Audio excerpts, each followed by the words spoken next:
Buonasera, signore e signori. You know that I get resurrected every Eurovision, and this year I would like to welcome you to Eurovision 2022 in Turin, or Torino. This year we have a plethora of really interesting acts, and this is going to be a top 40 based on my opinion, and also probably a little bit on the public opinion as well.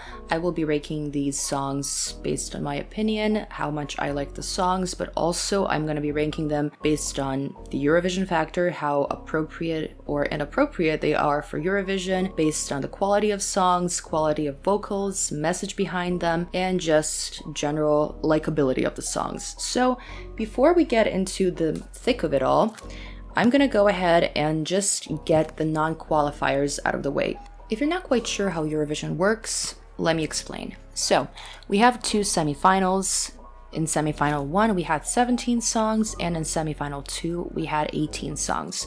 From each semifinal, 10 songs proceed to go to the finale, where 20 songs that qualified for the finale will meet with the Big Five, which are 5 biggest countries in Europe that also sponsor the Eurovision event, and that's why they don't have to qualify for anything. They're there every year without participating in any semifinals, which are Germany, Italy, France, Spain, and UK. Up first, we're gonna go ahead and look at all the non-qualifiers, basically the songs that are not gonna qualify in the finale, based on my opinion, and a little bit on other people's opinions as well. So let's go ahead and get these 3 bottom tier songs out of the way, because honestly they're kind of offensive to me. But in my number 40 place, I'm going to put Bulgaria because this song is offensive. This song is geriatric. The lead singer of this song is also searched by the Greek police, if I'm correct, because of some domestic violence issues. So this song is not only really bad and really outdated, but also obviously the band members are trash as well. Number 39, we have Georgia. This is a joke song, and I understand the message behind it, but it's also kind of offensive to me because it's just really bad. I do not like it. I do appreciate their, anti-war message, and I wholeheartedly agree with that. It's just that I don't like the song at all. Number 38, we have San Marino, and honestly, it's a bootleg version of Måneskin, the winner of previous Eurovision. I just don't like it. It's like they're just trying so hard, and to me, it is offensive. Next up, number 37, we have North Macedonia. They're my neighbors. I'm from Serbia, by the way, so I might be, I'm trying not to be biased, but honestly, this song is just bad. There's something about this song that just irks me in the wrong way and just really pisses me off. I just don't know what it is. I don't like her voice. I do not like the staging. I don't like anything. Number 36, we have Denmark. This is really cheesy, very outdated. This reminds me of early 2000s where pretty much every song was like this. I don't like it. It's supposed to be a rock song, but also just it's not fun. It's very forgettable, and I just don't think it's appropriate for Eurovision. I think we've moved past these songs generally, so I just don't get it. Number 35, we have Israel. Israel usually has pretty decent songs, but this time, I don't know what it is. It's probably a combo of pretty bad vocals, in my opinion. He just doesn't sound very good, and also the song is kind of all over the place. I am not feeling this one at all. Number 34, Azerbaijan. I love Azerbaijan. Usually they have really good songs, and some of my favorite Eurovision songs are from Azerbaijan, Always on My Mind. We have Matahari from the previous Eurovision, but this one is just, I can't even recall how this song starts or ends or anything in between. So 33, Armenia. I also cannot recall what the song is about. It's so forgettable. I literally forgot how it sounds the moment I heard it, so it's just not really my cup of tea. Number 32, we have Switzerland. Appreciate the message, but are we not really over that message? Boys do cry. Yes, we know boys do cry. They still do stupid shit, even if they cry. So it's come on, it's really stupid. Number 31, we have Belgium. Also a very forgettable song. I honestly cannot remember anything. If I had to repeat anything from the song or sing a line, I literally cannot recall anything. So number 30, Montenegro. Also my neighbors. I generally just don't get why Montenegro does not send better songs to this competition. They have so much potential, and even though this song is kind of nice and Ladana does have a very, very pretty voice, there's just something that just does not really fit it with this competition. Number 29, we have Lithuania. This song is pretty nice. It's pretty chill. I'm getting like a little bit of a Liza Minnelli vibe from her, which is really awesome. But this song is also, I think, too mellow and too boring for Eurovision. Number 28, we have Malta. The song's called I Am What I Am, and it just reminds me of Cal Jacobs from Euphoria so much. You know the scene if you watched Euphoria. Really funny, but also such a cliche message, such a cheesy song that I don't get, why are we doing this? Why are we still doing this? Like, please, yes, we know. Just move along. It's 2022. We need something fresh. Number 27, Slovenia. This song is very nice. These guys are great musicians. You can definitely hear that the song is just not a generic pop song. It's very like vintagey, retro. I really love the vibe of this song, but I just don't think that it's appropriate for Eurovision at all. Number 26, we have Croatia. This song reminds me of Willow by Taylor Swift, a song that I adore, and it is a beautiful song, and I think that she improved so much in the rehearsals, and I appreciate her for that, really. But the song is like also too mellow, too devoid of any drama, that it's just not appropriate for Eurovision. I think they could do so much better, and I'm kind of sad that last year they did not qualify with TikTok, because that song was way better for Eurovision. Okay, so now that we got all the non-qualifiers out of the way, we're left with 25 songs, my top 25, and obviously there's going to be some controversy. I still don't know who's going to win.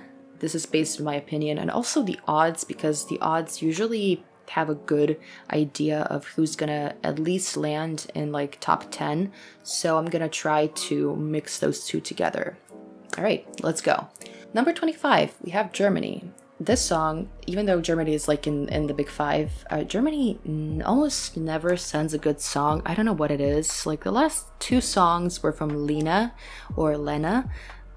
They won in 2010. After that, I don't think that Germany ever like sent a good song to Eurovision, so I just don't get what's happening there. This song is an MTV hit from like the mid-2000s. Really boring. This is like something that you would probably listen to while you're eating your lunch after school in the mid-2000s, because it's very dated in my opinion. Number 24, Ireland. You know that I love Ireland generally, and this song is very fun, but her vocal performance is not up to the standard that I think it would be. I like this song, but I'm not really sure if it's generally going to qualify. I did put it in the finals because I just like it, but based on her performance, she might not even qualify, unfortunately. Number 23, we have Moldova. See, this song, I'm not really sure also if it will qualify, because it is quite out there. But as a Balkan person, I just love this song so much, and I love the message behind it. It's a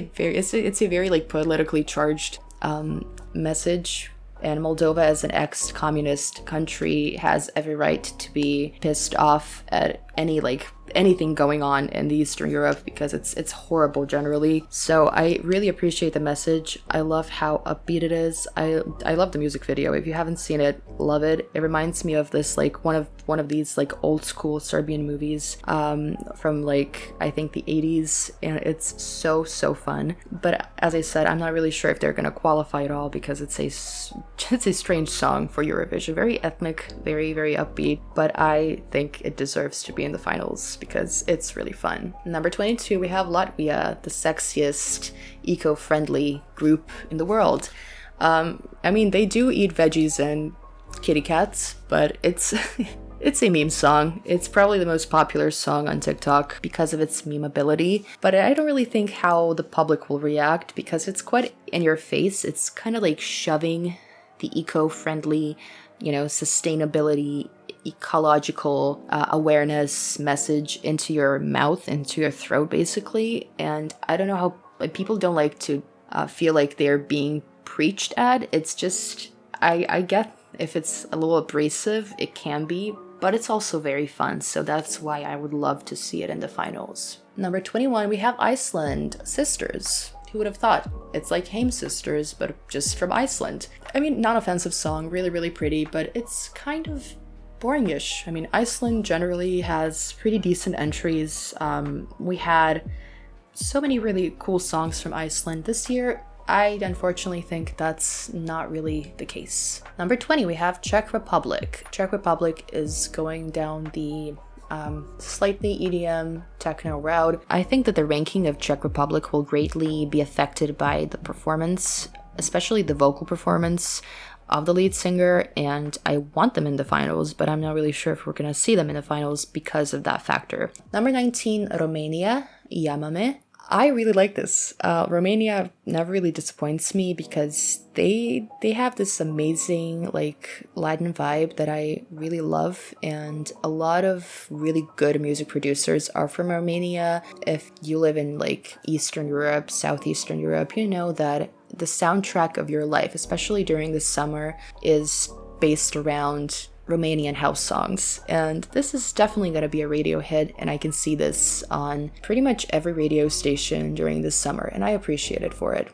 Number 18, we have Portugal, Saudade. It's a beautiful song, and I love the fado elements. It's very traditional, it's very calm, the message is beautiful, as it always is with Portugal. Portugal always has really, really interesting songs, and they even won with a very mellow Disney-like song in, I think, 2017. This is very similar to that song, and I really love it for it. I'm just not sure if the general public will appreciate it because we have some really exciting entries later on, and I'm not too sure if this is going to be one of them. Number 17, we have another EDM dance number with Austria. I like this song. This is, I think, my mom's favorite song in this Eurovision, and it's a very cool, upbeat dance track. It's not particularly like a strong message or anything, but it's a good song, and it deserves to be in the final. Number 16, we have Estonia. I'm not particularly fond of this song, but I do think that the vocal performance is pretty strong, so that's why it's on this 16th place.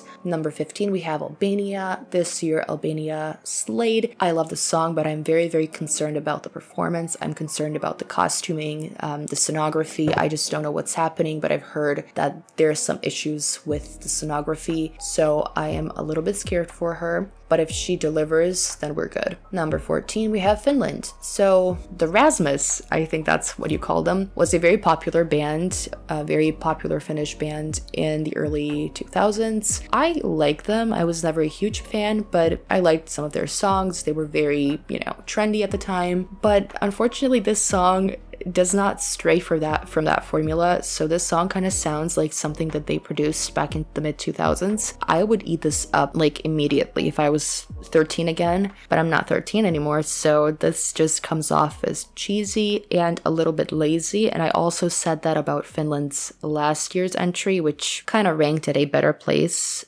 because it's just a better song in general, but this song is honestly a little bit lazy to me. I don't get it. Why would you do the same thing in your 50s that you did in your 20s or 30s? I just don't get it. I think that they need to evolve their sound. They didn't do that since 2003, and I think it's kind of concerning, but that's just my 2 cents. Number 13, we have Poland. This is one of the better male vocal performances of this year, and I really hope that he delivers this year. He was very good at the rehearsals, and I was a little bit concerned, but I think this song is going to rank pretty highly, and I think it deserves, a place between 15 and 10. I think that's fair. Number 12, we have Greece. I am very much aware that this is a fan favorite or one of the fan favorites of this year's competition. I like the song. She has a killer voice, but it's just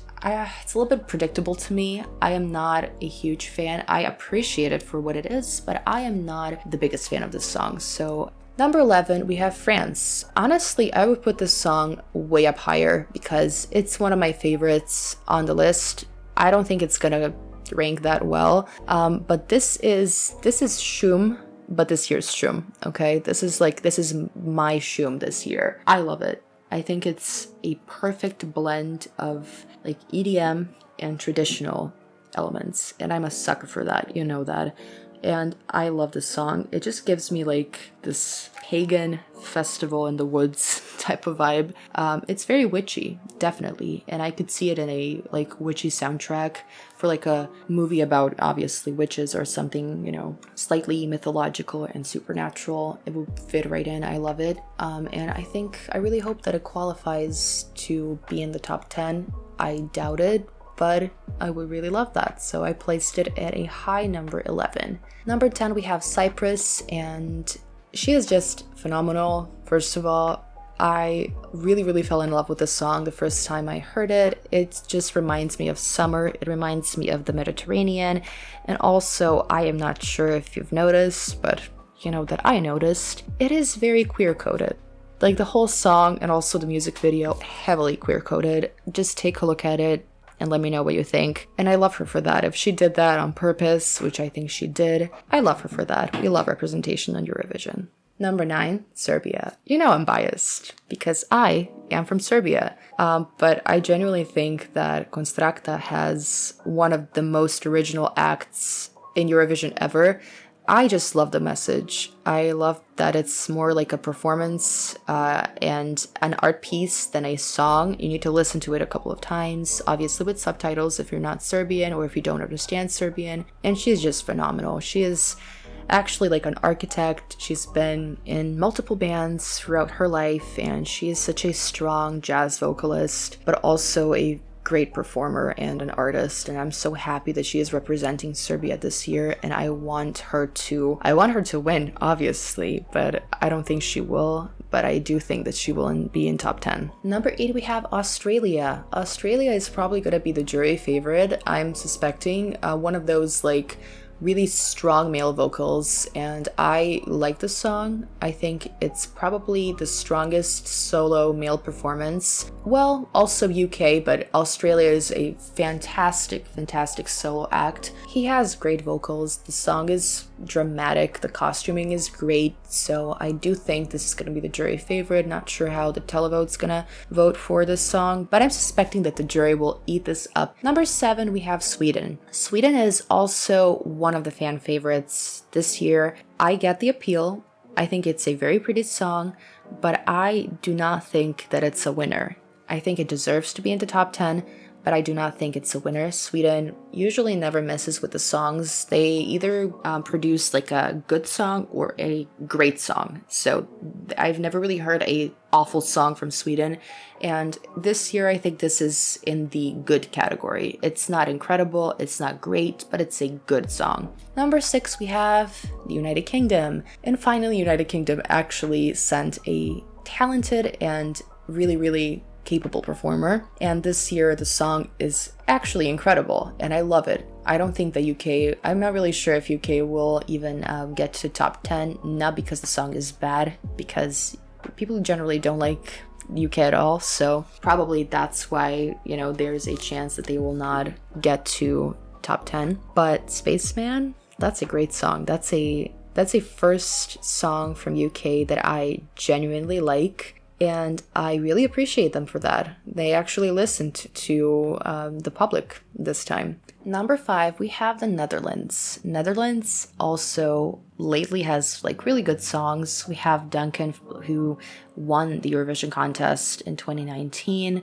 with the Arcade, and this is kind of giving similar vibes to Arcade. I would listen to this song late at night when I'm driving or when I'm just walking down the street alone. It's just giving such a pleasant and soothing vibe, but also it's a little eerie and nostalgic, and I really appreciate that. So I think that the Netherlands are going to get to the top 5, definitely, and this is a great song to do this with. Number 4, Norway.